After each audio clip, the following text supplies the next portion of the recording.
제약바이오 R&D 회계 처리 논란.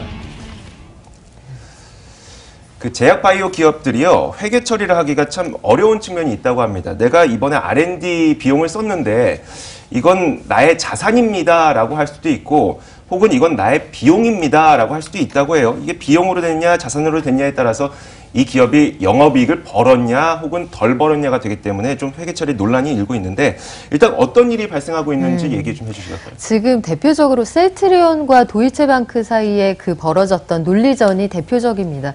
셀트리온의 경우에는 우리가 신약 개발에 들어가는 그 개발비를 자산으로 잡고 있는데, 도이체방크는 그거 아니다. 화이자 같은 회사들을 보면 그걸 거의 그 손실의 가능성이 있기 때문에 항상 비용 처리를 하고 있어서 너희들의 회계 기준이 틀렸다. 그래서 셀트리온의 주가 전망을 낮게 잡아야 한다. 이런 논리를 펴고 있거든요. 그래서 우리 그 금융당국도 이 기준을 어떻게 잡아야 하는지를 두고 고민을 계속하고 있는 상황인데요. 국내에서는 3상까지 갔을 때 이 신약 개발이 완전히 무산되지 않으면 이걸 자산으로 잡을 수가 있거든요. 반면에 미국과 유럽에서는 이걸 비용으로 처리하는 게 대표적입니다. 그러니까 3상까지 내가 쓴 비용이 뭐 200억 원이다. 그러면은 우리나라에서는 현재 200억 원 정도의 우리는 신규 개발을 하고 있고, 이 그 개발 단계가 제품으로 출시될 경우 훨씬 더 큰 이익을 줄 수 있기 때문에 이 200억 원은 비용이 아니라 그렇죠. 미래 가치로 자산입니다. 네. 돈 번 겁니다라고 본다는 거죠. 그렇죠. 알겠습니다. 자, 그러다 보니까 금감원에서도 실제 이걸 비용으로 봐야 될지 아니면 자산으로 봐야 될지 좀 점검하겠다고 한 건데, 구체적으로 그 지금 자산 처리 현황이 어떻게 되고 있어요? 금감원에서 지금 검사하겠다고 하는 지금 금융감독원이 통계를 가지고 있는데요. 제약 바이오 상장사 152곳을 조사를 해봤더니 절반 이상이 이 연구개발에 들어가는 비용을 자산으로 처리를 하고 있었어요. 그리고 평균 개발비 비중이 총 자산의 4% 정도에 이릅니다. 결코 낮지 않은 수준이고요. 19개 회사의 경우에는 개발비 비중이 총 자산의 10%를 넘는 곳도 있었으니까 이걸 자산으로 잡는 게 과연 타당하냐, 여기에 대해서 지금 뭐 갑론을박이 이어지고 있는 상황입니다. 네. 자, 회계사님에게 좀 이야기 전문가께 여쭤보겠는데, 그럼 현재 우리나라에 있는 제약 바이오 기업들은 회계 처리를 어떻게 하고 있어요? 그 제약 바이오 기업들을 전자공시 시스템에서 찾아보면은 네. 다 기업들마다 좀 처리 방식이 좀 다 다릅니다. 네. 그러니까는 뭐 연구개발비 전액을 다 이제 비용으로 처리하는 그런 기업들도 있고, 그 다음에 전액을 다 자산으로 집어넣는 기업들도 있고. 네네. 회사 규정에 따라서 자산과 비용으로 이제 각각 안분하는 경우들도 있어서 네네. 사실 그 정보 이용자 입장에서는 좀 기업 간 비교가 좀 어려운 상황이죠. 예를 들어 지금 화면에 나오고 있는 것처럼 셀트리온의 경우에는 우리가 R&D 비용으로, 그러니까 신규 개발 비용으로 1,540억 원을 썼는데, 그 가운데 1,170억 원은 이건 우리가 비용 쓴 게 아니라 이건 우리 자산입니다 라고 하면서 76%를 자산에 넣는다는 거죠. 네. 그리고 삼성 바이오 에피스는 35%. 이게 근데 기업별로 지금 보니까 편차가 너무 커서요. 어떤 곳은 76%를 자산으로, 어떤 곳은 자산으로 하나도 넣지도 않고. 이게 명확한 기준이 없어서 그런 겁니까? 아니면 왜 그런 겁니까? 우리나라 이제 상장 기업이 지금 채택을 하고 있는 그 국제 회계 기준에 대한 좀 설명이 좀 필요할 것 같은데요. 네네. 미국 같은 경우에는 그 개별 사안에 대해서 이제 구체적인 회계 처리에 대한 방법이나 절차를 굉장히 좀 세밀하게 그 규정을 하고 있는 그 룰 베이스 회계 처리를 하고 있는데, 네. 국제회계 기준 같은 경우에는 그 원칙 중심의 회계 처리를 지금 기본 철학으로 하고 있습니다. 네네. 즉 기업이 경제적 실질에 기초해서 그 회계 처리할 수 있도록 회계 처리의 기본 원칙을 지금 제시하는 방식이다 보니까는 이제 기업들마다 좀 판단이 좀 다른 상황이 되겠습니다. 그 예를 들어서 연구개발비 관련해서 네. 기업이 자산으로 그 인식할 수 있는 요건을 국제회계 기준에서 6가지 요건을 제시를 했습니다. 네네. 그래서 모두 충족을 해야 된다라는 거고, 그거를 회사가 객관적으로 입증을 할 수 있어야 된다. 그래야지만 개발비를 자산으로 잡을 수 있다라고 네. 이렇게 지금 명시가 되어 있습니다. 근데 이제 그 부분에 대한 판단이 결국 회사마다 다 다르기 때문에 그 이제 혼란을 겪고 있는 것 같아요. 지금 방금 나왔던 것처럼 기술적인 실현 가능성, 그리고 미래 경제적 효익을 창출하는 방법, 이걸 어떻게 회계 기준을 만들 수가 있는 거예요? 그러니까 이거를 이제 회사가 입증을 해야 된다라는 거죠. 그러니까 예를 들면 제약바이오 기업이니까는 임상 1상, 2상, 3상 다 통과할 수 있다. 네네. FDA 판매 승인 받을 수 있다. 네네. 판매 승인 이후에 그 매출이 발생이 되면은 그 이미 투입된 그 R&D 비용을 충분히 뽑을 정도로 그 돈을 벌 수 있다라는 거에 대한 입증이기 때문에 사실은 쉬운 내용은 아닙니다. 하지만 그 혹시 회사가 내가 회계 처리를 함에 있어서 좀 자의적으로 해석 가능한 부분도 존재하는 건가요?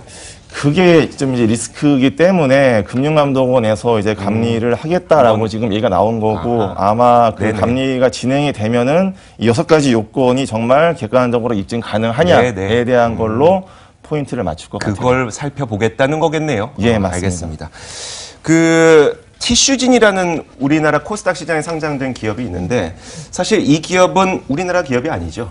그렇죠. 그러다 보니까 국내 회계 처리 방식 때문에 또 선회했다는 이야기가 나와요. 무슨 이야기입니까? 이게? 티슈진이 원래는 그 미국 나스닥에 상장을 하려고 했는데 그 앞서 말씀드린 것처럼 미국과 유럽에서는 R&D에 들어가는 비용을 비용으로 보고 이걸 무형자산으로 처리하지 못하게 돼 있거든요. 네. 그래서 그런데 지금 티슈진이 그 임상 3상을 앞둔 약이 있어요. 그래서 여기에 들어가는 임상 비용이 필요한데 요걸 마련을 하려고 보니 그럼 나스닥 상장은 좀 어렵겠고 네. 코스닥에 상장을 하면서 여기에서 그 모인 자금을 가지고 미국에 들어갈 3상 임상 비용을 마련을 해야겠다 이렇게 정책적인 판단을 한 것이죠. 해서 그 국내외의 이 회계 처리 기준에 회계 처리 기준이 그 다른 이 부분 때문에 어느 시장을 선택할까 여기엔 판단이 갈렸다고 볼 수 있습니다. 네, 똑같은 돈을 벌고 똑같은 비용을 사용한 기업이 나스닥 시장에서는 돈을 못 번 기업이 되는 거고요. 우리나라에 들어오게 되면 돈을 번 기업이 되는 것이다 보니까 코스닥 시장에 상장하는 것이 훨씬 더 낫겠다는 경영적 판단이 분명히 존재했었겠죠. 얼마 전에 그 도이체방크도 셀트리온의 회계 처리를 문제 삼다 보니까 그러면 우리도 글로벌 제약사로 발돋움하기 위한 노력들을 많이 펼치고 있잖아요. 그러면은 기준을 좀 어디에 맞추는 것이 더 낫다고 보세요? 국제에 맞추는 게 낫겠습니까? 국내에 맞추는 게 낫겠습니까? 어차피 그 우리나라 회계 기준이라는 게 국제 회계 기준을 지금 쓰고 있고 국제 회계 기준은 지금 그 글로벌 회계 기준으로 다 지금 채택이 되고 있는 물론 그 미국은 지금 아직 정식 도입은 안 했지만은 네네. 글로벌 제약사들이 회계 처리하는 것보다 사실 좀 엄격하게 하고 있는 상황이에요. 그러니까는 미국 같은 경우에도 뭐 대형 제약사뿐만이 아니고 나스닥에 상장되어 있는 작은 제약사들도 네. 그 R&D 비용을 그 집행을 하고 나서 이제 회계 처리를 할 때 그 FDA 판매 승인 전까지 발생된 그 작게는 뭐 수백억, 많게는 네네. 수조 원, 수십조 원까지 쓰는 이제 R&D 비용에 대해서 전액 다 지금 비용 처리를 하고 있습니다.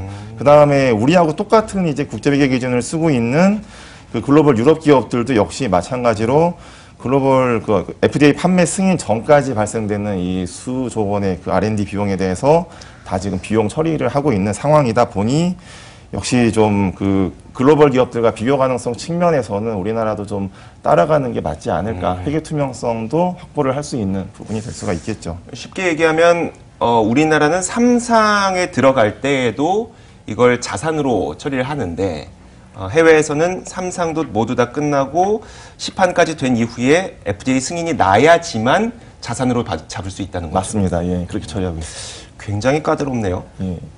그래서 네. 지금 제가 그 한 몇 개 기업들 찾아보면은 네네. 한 10조 이상 R&D 비용을 쓰고 있음에도 불구하고 네. 10조 원을 전부 다 비용으로 처리를 하고 있는 그런 기업들이 굉장히 많죠. 혹시요, 그 셀트리온에서도 우리가 연구하는 비용은 자산화가 가능한, 그러니까 우리 자산이다, 연구하는 비용이 자산이다라고 밝히기도 했었는데 이게 제품 따라 또 달라집니까? 뭐 예를 들어 바이오시밀러는 몇 단계까지 자산으로 칠 수 있고 뭐 개발 신약은 뭐 승인이 나야지 자산으로 칠 수 있고 이런 게 달라집니까? 그게 사실은 명시는 안 되어 있어요. 아까 말씀드렸던 대로 국제회계 기준 자체가 원칙 중심이다 보니까는 그냥 원칙만 정해져 있고 네네. 판단은 이제 회사가 해야 되는데 그 보도 자료를 보면은 결국 이제 회사가 그 판단을 그렇게 한 걸로 네네. 저희가 좀 그 예상을 할 수가 있겠습니다. 네. 사실 기업을 경영하고 이제 주주가 투자를 하는 입장에서도 많은 주주들이 그래 그 비용은 너희가 너희의 자산이다라고 생각을 해주면 인정을 해주면 그게 뭐 자산인 거니까 크게 문제될 건 없을 것 같으면서도 국제 기준과 국내 기준과의 차이점 때문에 우리나라 기업들이 아직 돈을 덜 벌고 있음에도 불구하고 더 벌고 있는 것처럼 잘못 포장되는 것도 좀 고쳐야 될 것 같기도 하고요. 자, 이거 어떻게 해야 될 것 같습니까?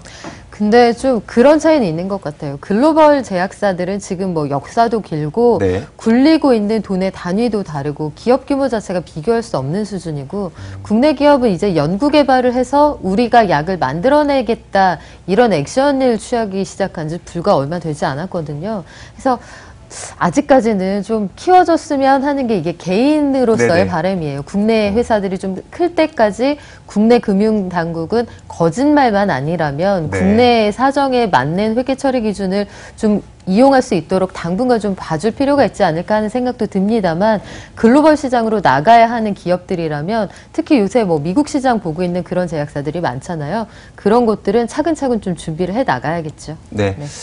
말씀하셨던 양면성이 분명 존재를 합니다. 뭐 글로벌 기업들이야 지금 10조 원의 연구개발 비용을 써도 근로자들의 임금 주고 하는데 뭐 큰 문제가 없으니까 그게 가능한 거고 우리나라에서는 이 정도 비용을 쓰게 되면은 기업 자체가 흔들려 버릴 수가 있기 때문에 그럴 경우 오히려 회계 기준을 좀 범법만 아니라면 좀 용인해 주는 게 낫지 않을까라는 바람도 생기게 되는데요.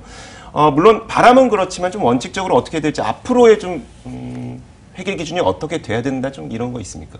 그게 좀 이제 안타까운 게 국제회계 기준이라는 게 이제 우리가 독자적으로 그 만들고 도입해서 채택하는 게 아니고 글로벌로 다 똑같은 이제 그 기준이기 때문에 사실은 현실적인 대안은 좀 없습니다. 그래서 네. 투자자 특히 뭐 정보 이용자 같은 입장에서는 결국 재무제표를 좀 잘 찾아보고 이 회사가 어떤 근거로 자산을 잡고 비용을 잡았는지 보면서 좀 스스로 좀 리스크도 좀 그 잘 케어를 하는 게 맞지 않을까 현실적인 그 상황인 것 같고요. 그 다음에 그 기업들도 좀 그 주석사항이나 그 공시사항을 좀 그 내보낼 때 좀 더 그 정확하고 좀 충분한 정보를 좀 좀 제공을 하면은 좋을 것 같습니다.